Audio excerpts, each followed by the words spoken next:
بسم اللہ الرحمن الرحیم اعوذ باللہ من الشیطان اللعین الرجیم بسم اللہ الرحمن الرحیم۔ ناظرین السلام علیکم۔ آج ہم وضو کے مکمل طریقے کے بارے میں گفتگو کریں گے، کیونکہ وضو میں بہت سی غلطیاں ہوتی ہیں لوگوں سے، اور اگر ہمارا وضو غلط ہے تو پھر ہماری نماز بھی باطل ہو جائے گی، کیونکہ وضو کا صحیح ہونا نماز کے صحیح ہونے پر موقوف ہے۔ یعنی اگر آپ کا وضو صحیح ہے تو نماز بھی صحیح ہوگی، اور وضو باطل ہے تو نماز بھی باطل ہوگی۔ تو یہ وضو میں کچھ مستحبات ہیں، جیسے آپ گٹے سے دونوں ہاتھ کو دھونا، یا 3 مرتبہ کلی کرنا، یا 3 مرتبہ ناک میں پانی ڈالنا، اور دعائیں بھی تمام افعال وضو کے ساتھ بیان ہوئی ہیں، مستحبات واجبات کے ساتھ۔ لیکن جو وضو میں واجب چیزیں ہیں وہ چہرہ دھونے سے شروع ہوتا ہے، کہ چہرہ ہم اپنا وضو میں دھوئیں، واجبات میں سے ہے۔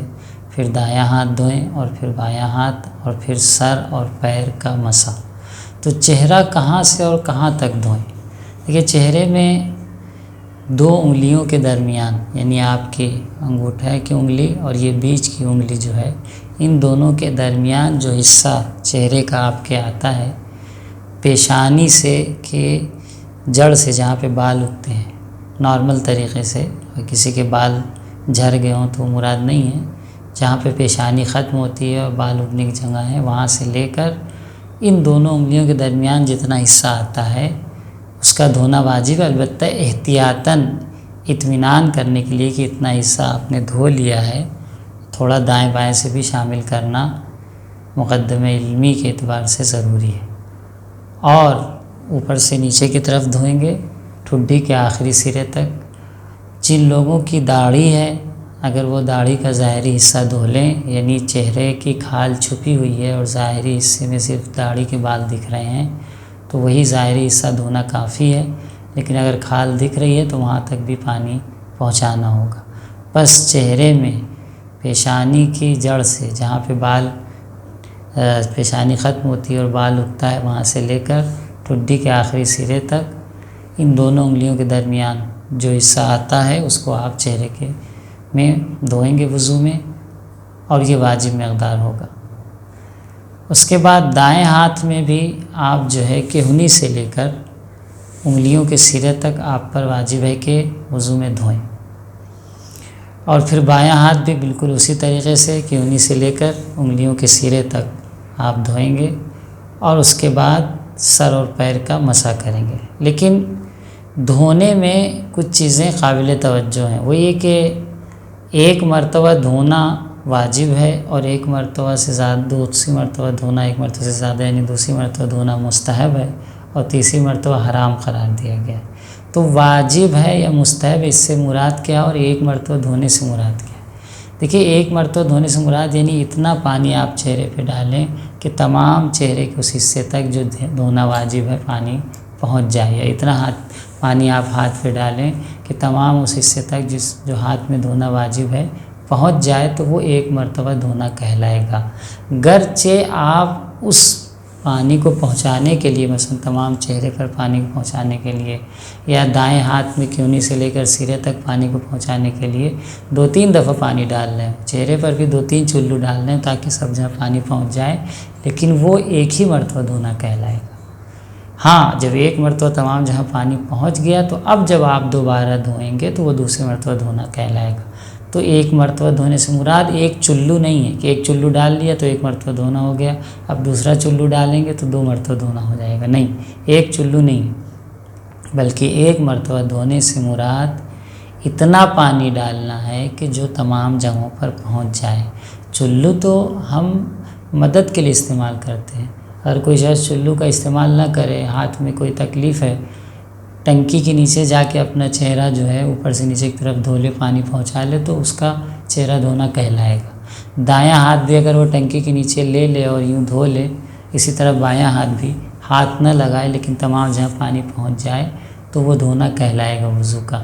ہاتھ میں پانی لینا یا چلو میں پانی لینا یہ تو اس لیے ہے تاکہ اس کی مدد سے ہم پانی پہنچا سکیں۔ بس چلو، ایک چلو یا 2 چلو پانی لینا معیار نہیں ہے، ایک مرتبہ 2 مرتبہ دھونے میں اتنا پانی ڈالیں کہ تمام جہاں پر پہنچ جائے، تو پھر وہ ایک مرتبہ دھونا کہلائے گا۔ پھر دوبارہ جب آپ اتنا پانی ڈالیں کہ تمام جہاں پر پہنچ جائے تمام عضو پر جو وضو میں آپ دھو رہے ہیں، تو وہ دوسری مرتبہ دھونا کہلائے گا۔ پھر اس کے بعد باری آتی ہے سر اور پیر کے مسح کی۔ تو سر پہ ہم مسح کہاں کریں؟ بہت سے آپ لوگ دیکھا ہوگا آپ لوگوں نے کہ بہت سے لوگ مسح کرتے ہوئے اپنی مانگ نکالتے ہیں، یا ہاتھ جو ہے سر پہ رکھ کے جگہ فرق بناتے ہیں اور مانگ نکالتے ہیں، وہ پانی وہاں پہلے پہنچ جاتا ہے، پھر اس پہ مسح کرتے ہیں۔ یہ طریقہ صحیح نہیں۔ دیکھیے مرد کے لیے تو آسان ہے، اگر بال بہت بڑے نہیں ہیں، یعنی سر کے 4 حصے کریں، سامنے کا جو حصہ ہے اگر بال اتنے بڑے نہ ہوں کہ دوسرے حصے کا بال سامنے ہو، بلکہ خود سامنے کے حصے کا بال، سر کے سامنے کے حصے کا بال اگر ہے تو آپ اسی پر مسح کر سکتے ہیں۔ لیکن اگر بال اتنا بڑا ہو کہ دوسرے حصے تک بال پہنچ جاتا ہو سامنے کے حصے سے ہٹ کے، تب آپ کو تھوڑا سا اندر کرنا ہوگا، یعنی سر کے سامنے کے حصے یا سامنے کے بال پر بھی آپ مسح کر سکتے ہیں۔ بال سامنے کا ہونا چاہیے، اتنا بڑا نہ ہو کہ دوسری جگہ پر دوسرے حصے کا بال وہاں جاتا ہو یا دوسری جگہ چلا جاتا ہو، تو سر کے سامنے کے حصے بھی مسح ہو سکتا ہے۔ خواتین کے لیے تھوڑا مشکل ہے، اس لیے وہ مانگ نکال کے، لیکن ایک مرتبہ انگلی رکھیں اور سر پہ پھیر لیں، وہاں پر ہاتھ رکھ کے بار بار ہلانے سے پہلے پانی پہنچا کے پھر کھینچنا شبہ ناک ہو سکتا ہے۔ اس لیے ضروری ہے کہ سر کے مسح میں توجہ کریں، اور چوڑان اور لمبان کے لحاظ سے 3 انگلیوں کی چوڑائی، اور اس کے بعد مسح، سر کے مسح میں صرف کھینچنا کافی، اتنا کہا جائے کہ آپ نے مسح کیا، ہاتھ کھینچا، لمبان میں کوئی معیار نہیں ہے، چوڑان 3 انگلیوں کی مستحب ہے۔